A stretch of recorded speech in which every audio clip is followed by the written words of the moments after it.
జరుగుతుంది ఇక్కడ. ఈ తాళి కాకపోతే కొట్టు నుంచి ఇంకొక తాళి తీసుకుని రండి. పూజకి టైం లేదంటే ఇంకొక రోజు పూజ పెట్టుకుందాం. అది కాదని అది మీ తాళి.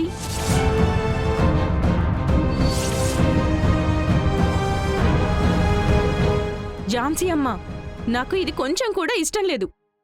మీ తాళి నాకు వద్దు.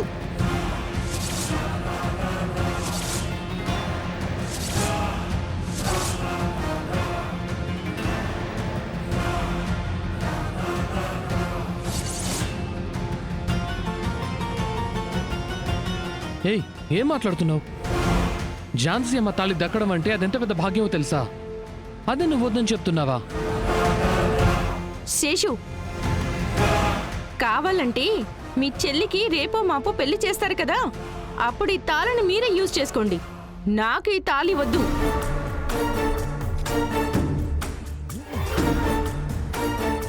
నేను ఎందుకు ఈ తాళి వద్దంటున్నాను అనేది మీకు అర్థం కావటం లేదు కదా?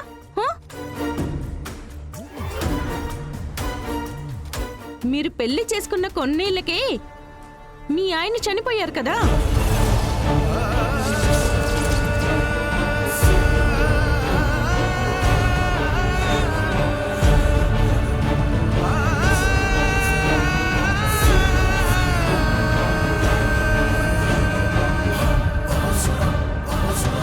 పెళ్లి జీవితంలో మీరు అన్లక్కీ అమ్మా.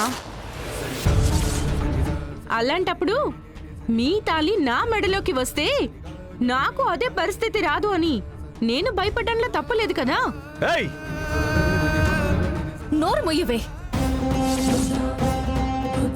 ఏయ్, ఎవన్నావు? ఎవరిని పట్టుకుని ఏం మాట్లాడుతున్నావు?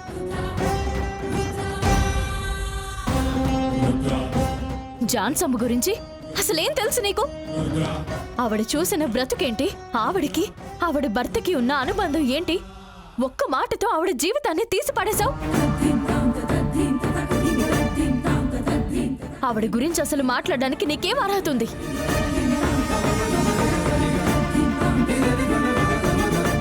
ఈవిడ అన్లక్కీ.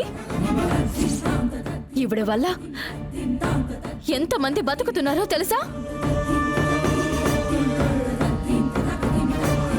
ఈవిడ చేత్తో తాళిస్తే ఎంతమంది పసుపు కుంకాలు నిలబడ్డాయో తెలుసా?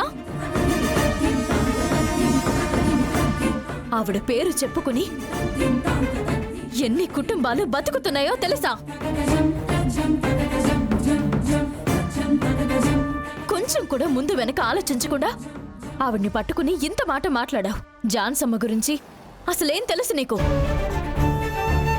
ఆవిడ జీవితం ఏంటి, అనుభవం ఏంటి, వాళ్ళు ఎన్నేళ్లు భార్యాభర్తలుగా ఉన్నారన్నది ముఖ్యం కాదు, ఎలా బ్రతికారు అన్నదే ముఖ్యం.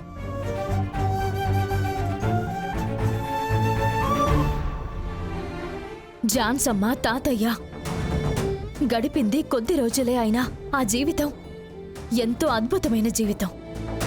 వాళ్ళిద్దరి మధ్యలో ఉన్న ప్రేమ, నమ్మకం, మర్యాద, అభిమానం, అన్యోన్యం అన్నీ కలగలిపి ఉండింది. జస్ట్ లైక్ దట్ అని ఆ తాళిని పట్టుకుని తీసి పడేస్తున్నావు.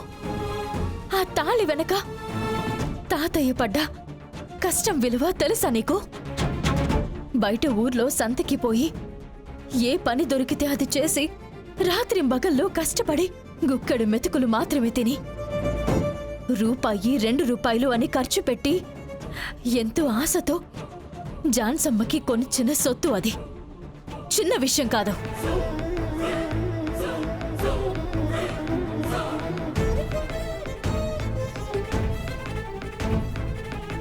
4 గ్రాములైన ఒంటి మీదకు వస్తుందా అని ఊరంతా ఎగతలగా మాట్లాడిన రోజుల్లోనే 10 తులాలు బంగారంతో మెడలో కట్టిన తాళది.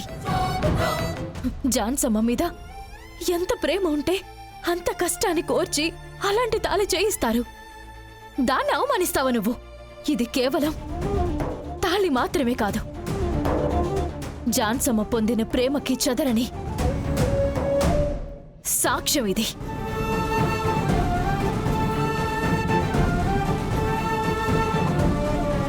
ఇది కూడా నువ్వు అర్థం చేసుకోలేకపోయావు. నువ్వు పోయి జాన్సమ్మ గురించి మాట్లాడుతున్నావు. ఇదిగో చూడు, దీనికి మించి ఇంకెప్పుడైనా ఎక్కడైనా జాన్సమ్మ గురించి తప్పుగా నువ్వు మాట్లాడావో నేను మనిషినని మర్చిపోతాను. ఏంటి శామ్ నువ్వు? మీరు రండి జాన్సమ్మ.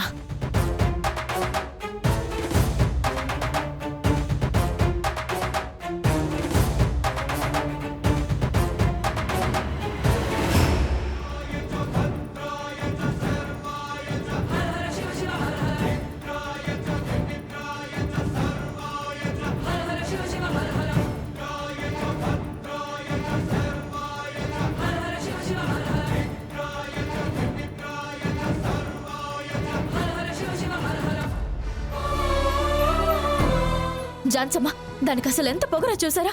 అది మాట్లాడిన మాటలకి ఆ సంయుక్తని ఊరికే వదిలిపెట్టడమే తప్పమ్మా. ఎప్పటికప్పుడు తోక ఆడిస్తూనే ఉంది. నేను కూడా పోనీలే అని ఊరుకుంటూ పోతూ ఉంటే అది హద్దులన్నీ దాటేస్తోంది. మీ ఇంట్లో ఉంటూ అన్ని వసతులని అనుభవిస్తూ మిమ్మల్ని అవమానిస్తుందా? నాకొచ్చే కోపానికి దాన్నక్కడే మీరున్నారని నేను ఊరుకునొచ్చానమ్మా. ఏం బంగారి, సంయుక్త ఈ ఇంట్లో ఉండడానికే అర్హత లేదంటావా? అంతే జాన్సమ్మా. అదసలు అమ్మాయేనా? తాగుతుంది, అబద్ధాలు చెప్తుంది, బట్టలు బాగోవు, అందరినీ అవమానిస్తూనే ఉంటుంది. మీ ఇంటికి అసలు సెట్టే అవ్వదు జాన్సమ్మా. తనలాంటి ఒక అమ్మాయిని మీరు ఈ ఇంట్లో చివరి పనిదానిలాగా కూడా పెట్టుకోరు. తను చాలా తప్పు చేస్తుందమ్మా. సంయుక్త గురించి నువ్వు బాగా తెలుసుకున్నావు. మరి రవి సార్ని పాడు చేసేదే ఆ సంయుక్త అమ్మా. నాకు మీరప్పుడు లండన్ నుంచి వచ్చిన తర్వాత రవి సార్ ఒకలా ఉన్నారు అని చెప్పారు కదా, దానికి కారణమే ఆ సంయుక్త ఏమో అనిపిస్తోంది.